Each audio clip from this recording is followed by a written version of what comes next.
A beam of light shining at One World Trade Center. No, not the annual tribute in light. This. A man in New York City named Ben Sterner posted this photo on Twitter, showing an unusual beam of light reflecting off the tower. This sight comes just days before the 15th anniversary of the September 11th terror attacks. Sterner, a self-professed amateur photographer, told the media the light was there for about 10 minutes.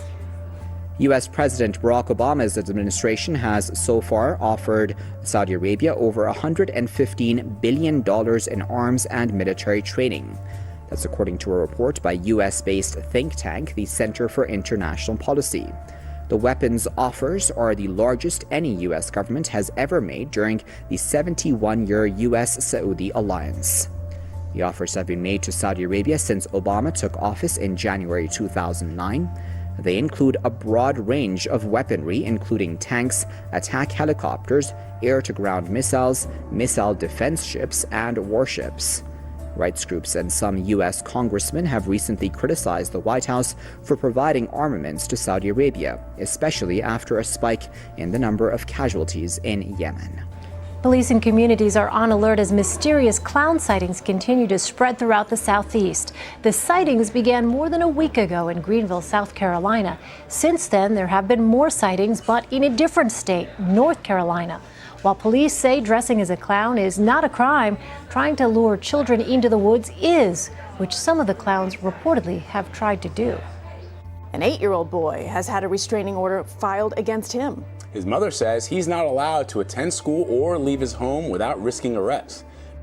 8-year-old Peyton Whitehead started his day like any other at Hillsborough Elementary School until a sheriff's deputy showed up and had him removed from class, serving the third grader with what's called an ex parte order of protection, basically telling him to stay away from the kids who live a couple doors from him. The cop told me that my son is not allowed to attend school now. He can't even go back to his elementary school. He cannot go to school. Because of that order? Yes. So what are you going to do? I don't know what to do. I have to wait till a court date. The neighbor who filed the court order says he was surprised the judge signed off on the order against the 8-year-old, but he also adds he took action because of threats the 8-year-old made against his children.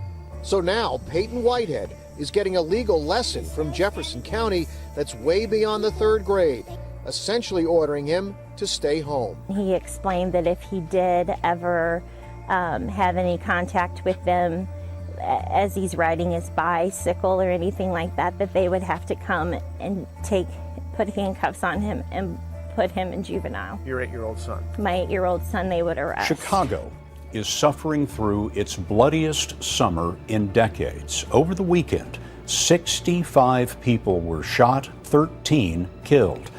Today, the police superintendent said he's doing all he can to fight gang violence, but he said it's not a police issue, it's a society issue. The 65 people shot in Chicago over the Labor Day holiday weekend included a woman 9 months pregnant shot in the abdomen, a pastor shot in the face, an 80-year-old man shot in the head, as well as several teenagers. A weekend so bloody it surpassed earlier holiday carnage on Memorial Day and the 4th of July. The victims were found on sidewalks, in driveways, on street corners, and in city parks. Pat, she didn't want to give her last name, was an eyewitness. I just basically saw a guy drive up in a nice car and jumped out, started shooting towards the park, and once he finished, he took off. In other parts of town, a victim was murdered as he was driving, another as he walked his dog. I'm frustrated. The city should be frustrated. And frustrated that the people who commit these crimes just don't care who their actions affect.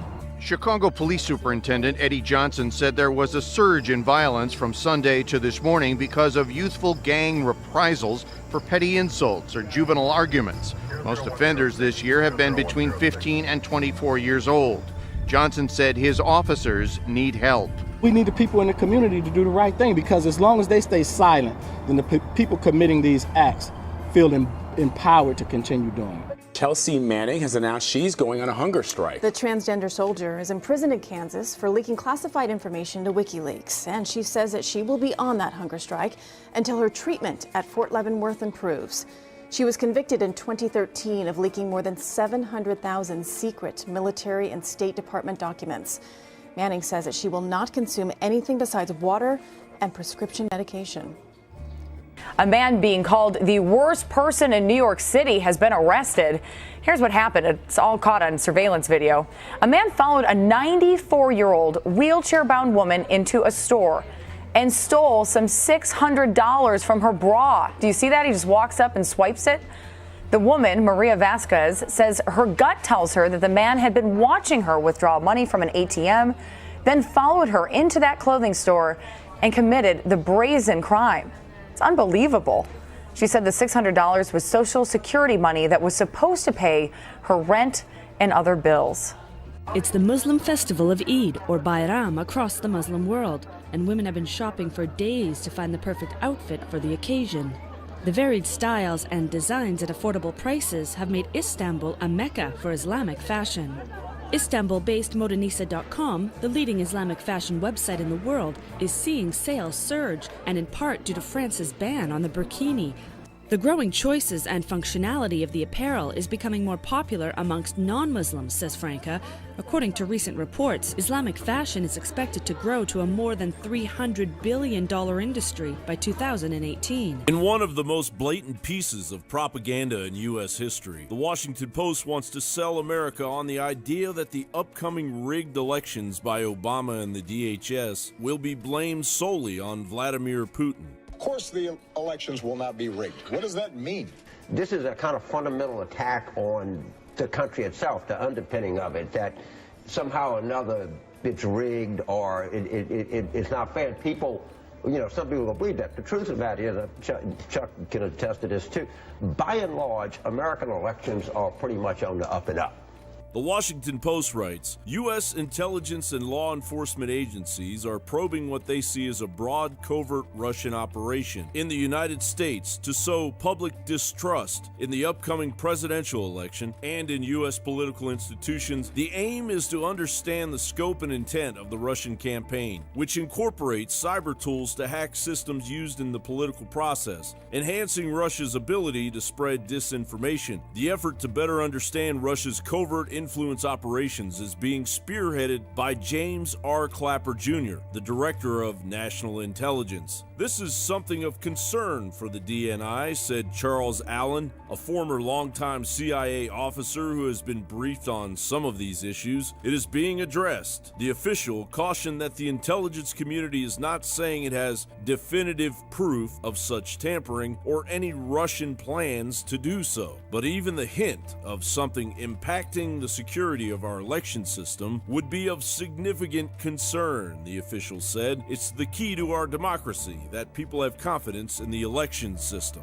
Let me get this straight. The American people are to place the future of our country in the hands of National Intelligence Director James Clapper, the same man that blatantly misled the American people when he lied to Congress regarding the total dragnet our intelligence community wields on the supposed protections of our Bill of Rights. Does the NSA collect any type of data at all on millions or hundreds of millions of Americans? No, sir. It does not. Not wittingly. Now, why do you say he was lying there? Because the letter that he sent to Congress admitted that they roam through the content of phone calls and the content of emails and the content of text messages without a warrant, in direct contradiction to what he said to that Senate committee. I do think that when history looks at this, they're going to contrast the behavior of James Clapper, our National Intelligence Director, with Edward Snowden. Mr. Clapper lied in Congress in defiance of the law in the name of security. Mr. Snowden told the truth in the name of privacy. And the DHS is going to overrule powers given to local and state governments to manage their own elections under Article 1, Section 4 of the U.S. Constitution, not to mention the powers afforded states in the 10th Amendment, simply because DHS claims to be able to provide ironclad cybersecurity. Thousands of DHS employees were subjected to, as WorldNet Daily recently reported, the theft of Social Security numbers, dates of birth, residencies, educational and employment histories, personal foreign travel histories, immediate families, business and personal acquaintance details, and other information used to conduct background clearances. A mountain of evidence containing decades of collusion between our government and an elitist banking cabal sits collecting dust. Meanwhile, the American people are supposed to believe with zero proof that a foreign government will hack our elections, and that for the first time in U.S. history, the electoral process must be hijacked by a dictatorial administration hanging on to the last remnants of its power before they are shown the door.